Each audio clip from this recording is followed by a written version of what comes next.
Good afternoon, Realtors, and welcome to this special Town Hall update.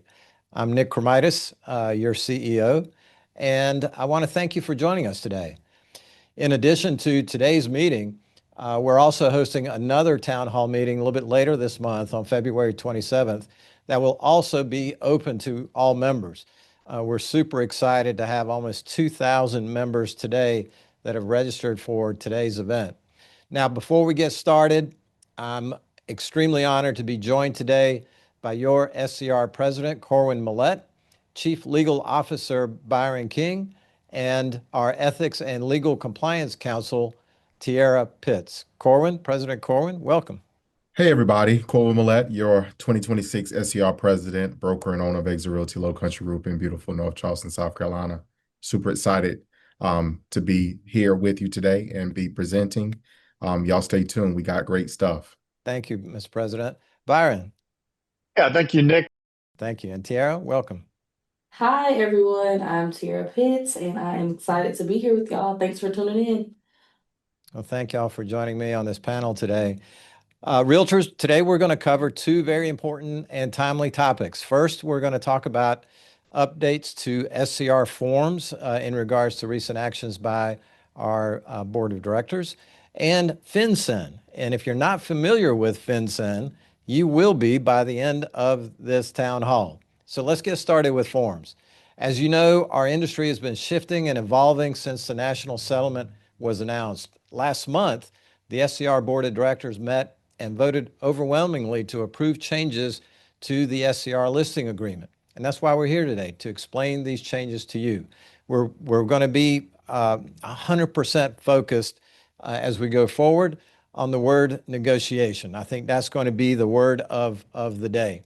So the days of the listing broker automatically splitting their fee with a buyer broker in this agreement are gone. The update to the listing agreement eliminates broker-to-broker compensation as an option in order to keep us industry compliant and industry clear. Today, we're going to walk through exactly how that looks on paper, specifically focusing on Form 220, the updated sections to the listing agreement. So that's right, Nick. But before we start, I want to take a few moments to provide some rationale to explain why removing that broker-to-broker offer from our listing agreements isn't just a compliance hoop that we're over here jumping through. It's about eliminating steering and reducing future risk. We have to look at what actually got us here. You know, many say that got the industry in trouble. The core argument in all the lawsuits was that by having the listing broker to pay the buyer broker through the MLS, which we know we're past that, we were forcing sellers to pay for, quote unquote, the other team. So by taking that line item out of the listing agreement, we are effectively cutting the cord that tied us to that liability. It stops any accusations of steering based on offers of compensation. When we eliminate that direct broker-to-broker payment, the transaction is easier to explain and to negotiate. The buyer agrees to pay their representative, the seller agrees to pay theirs. Buyer agents can still negotiate, there's your word, with the seller through their listing agent for compensation, through a compensation agreement, or through concessions in the sales contract. So I want to repeat that and be clear. Buyer agents can still negotiate with the seller through their listing agent for compensation through a compensation agreement or through concessions in the sales contract. It's cleaner and it's more transparent. So we aren't, again, just doing this to satisfy, if you will, the current settlement. We're doing it because it protects our brokerages, it protects our members from future lawsuits. We're not alone. Our research has shown that 19 other states have already removed broker-to-broker compensation from their forms. In addition to form changes, 5 more states have also enacted regulatory and legislative changes effectively eliminating broker-to-broker compensation from their license law, with 2 more working to do the same. And all of this stuff is going on while the Department of Justice, DOJ, continues their crusade for this industry to decouple commissions. Yeah, those are good insights, Corwin. Certainly, there's a lot going on in the legal landscape that we're continuing to monitor, and appreciate your thoughts.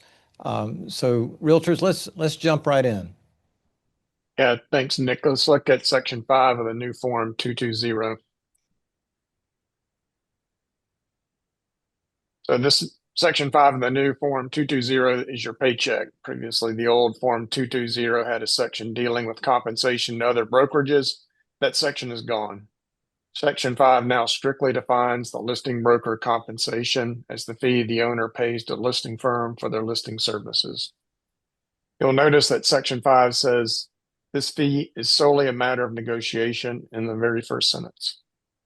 Whether you charge a flat fee or a percentage, this listing broker compensation amount is now only for the work the listing agent does to list and market the home. It does not include any compensation to pass on to a buyer's agent. Now let's move on to Section 6, unrepresented buyers. This section addresses extra compensation for the extra work that comes with an unrepresented buyer. So if a buyer comes to the table without an agent, you as the listing agent often end up doing more work, like writing the offer, handling the paperwork, and facilitating the process, even if you don't represent that buyer. Without an agent means no no buyer's agent or transaction broker is working with the buyer. In this case, Section 6 says you'll need to assume additional liability and paperwork responsibilities. And because of that extra risk and extra work, this allows you to negotiate an additional fee up front. You can set this as a flat dollar amount or a percentage, and this ensures that you get paid for the extra liability of managing unrepresented buyer without accidentally creating an undisclosed dual agency situation. And now for Section 7, buyer broker compensation. This is the most critical paragraph in the entire document, section number 7. It states clearly, listing brokerage is not authorized to compensate any other buyer broker. Make sure your sellers understand this. The listing firm cannot pay the buyer agent from their funds anymore. The split is dead in this contract. So how does a buyer agent get paid? Section 7 gives the sellers two options. Number one, direct negotiation. The seller can negotiate compensation directly with the buyer broker using Form 120. Second option, transaction costs. The seller can negotiate with the buyer directly to cover such an agreed upon amount of the buyer's cost, also sometimes referred to as seller concessions using Form 310. This gives the seller full disclosure over your fees and what to expect in terms of future negotiations with the buyer. And next, we're going to look at Section 8, owner concessions. This is where we distinguish between compensation, which is paying the agent, and concessions, which is helping the buyer. The form reminds the seller that concessions are fully negotiable, but you can't forget to check that box. You'll see a box where the owner agrees or does not agree to allow the listing broker to advertise their willingness to negotiate concessions. So you may be asking, why should I check yes or no? Checking yes gives you a permission to advertise that the seller is willing to consider concessions in your marketing, which can be a huge green flag for cash-strapped buyers. Checking no can be a smart negotiation tool in a hot market because why advertise concessions when you are expected to receive multiple offers? Choose wisely, know your market, and remember to always put your client's best interest first. Thank you, Tiara. Thank you, Byron, for that review. Realtors, you're going to see a new look, a fresh look to the SCR forms library, starting with these forms. These forms are posted under the drafts section of our forms website. If you go to screaltors.org, you can see them now. And we're adding a couple of new security features that I think you're going to find very beneficial in your day-to-day interactions with other agents. We're adding an additional feature that's going to be incorporated into the copyright text at the bottom of every form. When you as an agent log into your, whether it's zip form or .loop or other vendor, your name and contact information is automatically going to populate in that section of the form that you're creating or updating. And that ensures that only Realtor members are using SCR forms, and that when a individual is sending you a form and offer as such, that you can tell right away whether or not they are properly using the SCR forms. Because if you're dealing with John Doe and you get a form that's got Susie Q at the bottom, you know that somebody's been sharing their forms access in an unauthorized manner, and we're going to ask you to report that back to us when you can. So let's recap real quick. Listing agreement, three primary changes, primary sections that you need to focus on as we go forward. Section 6 addresses compensation when working with unrepresented buyers. Remember, unrepresented buyer means no buyer agent, no transaction broker, no engagement with any real estate broker of any kind. Section 7 removes the broker-to-broker compensation element of the agreement.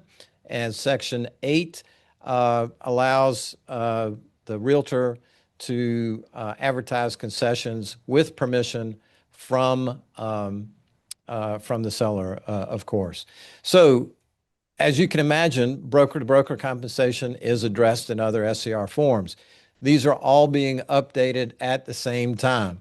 So the compensation agreements, there'll be one compensation agreement going forward. That is posted on our website. The buyer agency agreements, the transaction brokerage agreement, and the 3 listing agreements are being updated as well, in addition to the sales agreements that reference this. So these are all in the process of being updated. Our goal is to have these in the form platforms by March the 9th, which is the expected launch date. And the forms are, as I mentioned earlier, Form 120 and the listing agreements, Form 210, 220, and 221 are currently posted on the draft section of our website. We have received several questions in the chat already, so I just want to address this. What do you do about agreements that are already signed and still valid once these new forms come out? So this is to address the questions in the chat. First, updating existing agreements is not a legal mandate. However, the SCR legal team advises that updating agreements can be a best practice when it's practical to do so. For example, when you're not yet under contract or your brokerage will no longer be participating in broker-to-broker compensation moving forward. Because Form 120, broker-to-broker compensation, will no longer exist in our SCR forms library, we're only going to have seller to buyer broker compensation agreement. So in that case, it may make sense in some cases to bring your existing forms into alignment with the new structure. With that being said, this is a business decision and should be discussed with your company counsel and leadership, such as your broker in charge. One thing that is not optional is our forms policy. Once these new forms are released, you are not permitted to use older versions of the form to remain in compliance with this policy. Going forward, you must use updated versions through our forms vendors or the SCR website. So this is the takeaway. Updating older agreements is not legally required, but using the new forms moving forward absolutely is. That means you may need to get forms drafted to participate in broker-to-broker compensation, because we will no longer have that 120 available between listing brokerage and buyer's brokerage. Yeah, and just to clarify or to add to Tiara's comments, the SCR legal team is not saying that broker-to-broker compensation is illegal or somehow in violation of license law or ethical standards. The legal team has identified, reviewed at the legal landscape, looked at what's happening across the country. You heard the statistics and data that President Corwin shared. This is a company decision. This is a company decision for you to make, and as a best practice going forward, SCR is recommending and will be eliminating broker-to-broker compensation as the best risk management practice going forward. Ultimately, it's up to you and your companies to decide when to or if to adopt this new policy. So I know the chat's blowing up. We'll get to that here in a minute. We've got one more topic to cover before we get into the Q&A. And so let's talk about FinCEN for a few minutes. That's the Financial Crimes Enforcement Network, and it's going to affect how you handle cash deals and entity buyers moving forward. Now, the rule technically went into effect back in December, but here's what you need to know right now. The enforcement of the rule begins March 1st. It's just right around the corner, a couple of weeks away.